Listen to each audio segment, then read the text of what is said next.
असं असेल ना दिदे, तर आज रात्री हे गावाला जायला निघूच शकणार नाहीत.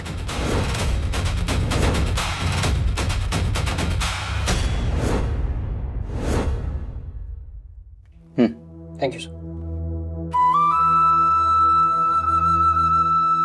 बाप रे बाबा, वहिनी, किती दिवसांनी भेटतोय आपण. बाबा कसे आहात तुम्ही? वहिनी ऑल गुड? बाबा पाय पडतो. बापरे, काय गंमत असते नाही बाबा आयुष्याची. हा म्हणजे बघा ना, कुठल्या तरी वळणावर आपले रस्ते असे वेगळे होतात आणि मग अशा कुठल्या तरी वळणावर पुन्हा आपण एकमेकांसमोर येतो. इंटरेस्टिंग. तुम्ही इथे वहिनी, माझ्याच ऑफिसमध्ये हा प्रश्न मला विचारताय. बाबा, आपल्या चाईची रिडेव्हलपमेंट मिस करतोय. वहिनी, मला असं वाटलं मला इथे बघून तुम्ही करेक्ट गेस कराल. You are smart enough. Come on. अच्छा, म्हणजे चाळीतल्या इतक्या सदस्यांमध्ये आमचंच नाव ब्लॅकलिस्टला येणं योगायोग नव्हता. तुम्ही हे सगळं मुद्दामून. कम ऑन वहिनी. वहिनी, तुम्हाला खरंच असं वाटतंय की हे सगळं मी मुद्दामून करतोय? बाबा, वहिनींना सांगा, हो मी हे सगळं मुद्दामच करतोय.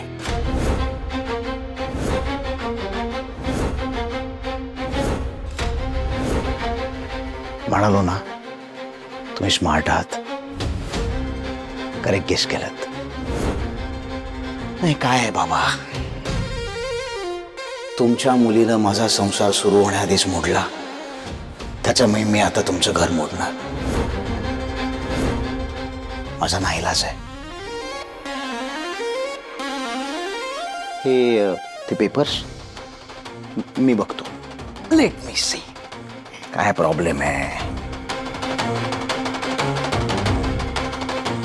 स्मार्ट. झेरॉक्स घेऊन आलात.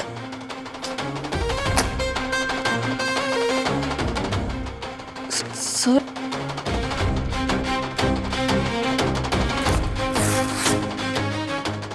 काय करताय तुम्ही हे? बाबा चिल. काय झेरॉक्स आहेत, झेरॉक्सच फाडतोय. काय उद्या तुम्ही ओरिजिनल पेपर्स आणाल, ते सुद्धा मी असेच फाडेन आणि तुम्ही काहीच नाही करू शकणार. काय मधले काही दिवस मी नव्हतो, बिझी होतो, बाहेर गेलो होतो, त्यामुळे बऱ्याच रात्री सुखाची झोप लागली असेल तुम्हाला. पण आता संपलं तुमचं सुख. आता इथून पुढे मी तुम्हा सगळ्यांना रस्त्यावर आणणार. तुमचं घर वाचवता येते का याचा प्रयत्न तुम्ही करून बघा. हे बघा विराज सर, तुम्ही समजूतदार आहात. आमचं पेपर्स आहेत ना, सगळे क्लिअर आहेत. प्लीज वैयक्तिक राग ना व्यवहारात आणू नका. माझी तुम्हाला विनंती आहे. सर, हे बघा, आम्ही तुमचा राग समजू शकतो, पण हे असं. मी एक सांगू का बाबा, वहिनी, तुम्ही आता निघा please. Sir please. Security, security. Yes sir. Please यांना बाहेर घेऊन जा. या. आउट.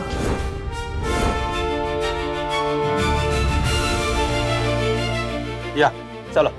बाबा, चला.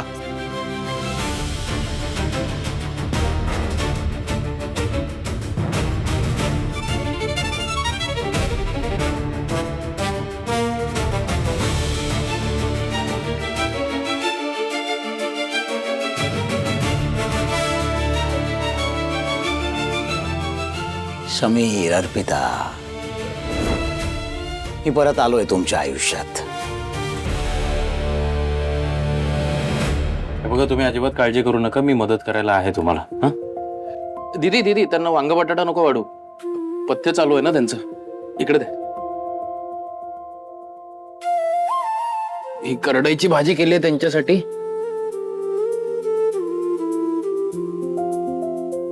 आणि गाजराची कोशिंबीर पण केली आहे. अर्पिता मॅडम, तुम्ही लक्षात ठेवा